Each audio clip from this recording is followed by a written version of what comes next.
महाराष्ट्र की राजनीति का पावर सेंटर कहे जाने वाले अजीत पवार अब हमारे बीच नहीं रहे। बुधवार सुबह बारामती के आसमान में जो धुआं उठा, उसने न केवल एक दिग्गज नेता की जान ली, बल्कि महाराष्ट्र के सियासी भविष्य पर भी कई सवालिया निशान लगा दिए हैं। लेकिन क्या आप जानते हैं, जिस बारामती को उन्होंने अपना गढ़ बनाया, वही उनकी अंतिम यात्रा का गवाह बना। आज इस खास रिपोर्ट में हम बात करेंगे अजीत पवार के उस 80 घंटे के पावर गेम की, जिसने शरद पवार की रातों की नींद उड़ा दी थी और उद्धव ठाकरे के पैरों तले जमीन खिसका दी थी। नमस्कार, मैं हूं आदित्य। भारत फैक्ट्स के आज के एपिसोड में आपका स्वागत है।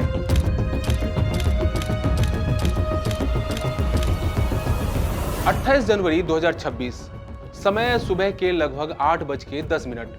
अजीत पवार अपने चार्टर्ड विमान से मुंबई से बारामती की ओर निकले थे। उन्हें वहां एक जनसभा को संबोधित करना था। विमान की कमान पायलट शांभवी पाठक के हाथों में थी, लेकिन नियति को कुछ और ही मंजूर था। बारामती हवाई पट्टी पर लैंडिंग के दौरान विजिबिलिटी सिर्फ 800 मीटर रह गई थी। कोहरे की घनी चादर और तकनीकी खराबी के बीच विमान रनवे पर फिसला और एक फायरबॉल में तब्दील हो गया। इस हादसे ने महाराष्ट्र के सबसे ज्यादा बार उप मुख्यमंत्री रहे नेता का सफर हमेशा के लिए थाम लिया। इस हादसे के साथ ही महाराष्ट्र की राजनीति का वो अध्याय भी याद आता है जिसे the great political drama of 2019 कहा जाता है।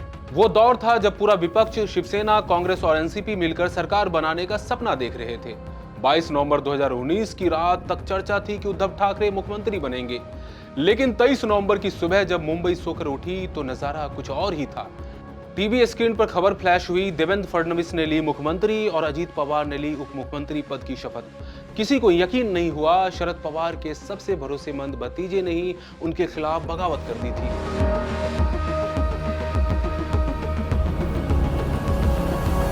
साथियों, ये सरकार सिर्फ 80 घंटे तक चली। अजीत पवार का ये पावर गेम इतना बड़ा था कि इसने उद्धव ठाकरे की नींद उड़ा दी थी। शरद पवार खुद मैदान में उतरे और एक एक करके विधायकों को वापस लाए। अंत में अजीत दादा को इस्तीफा देना पड़ा, लेकिन उन्होंने ये साबित कर दिया कि महाराष्ट्र की सत्ता की चाबी उनके बिना अधूरी है। इसी घटना के बाद उन्हें चाणक्य का भतीजा और सियासत का बाजीगर कहा जाने लगा। साथियों, 2019 की वो बगावत तो सिर्फ ट्रेलर थी। 2 जुलाई 2023 को अजीत पवार ने असल फिल्म दिखाई।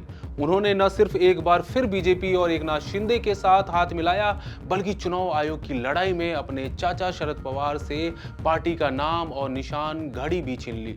अजीत पवार ने जुलाई 2023 में अपने चाचा शरद पवार की अगुवाई वाली राष्ट्रवादी कांग्रेस पार्टी यानी एनसीपी में बगावत कर दी थी। साथ ही अपनी खुद की पार्टी एनसीपी अजीत गुट की नींव रखी।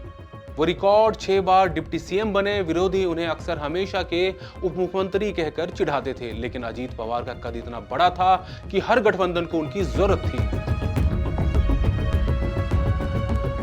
अब जब अजीत पवार नहीं रहे तो उनकी मौत को लेकर भी सवाल उठ रहे हैं। इन सवालों के जवाब अब ब्लैक बॉक्स ही देगा।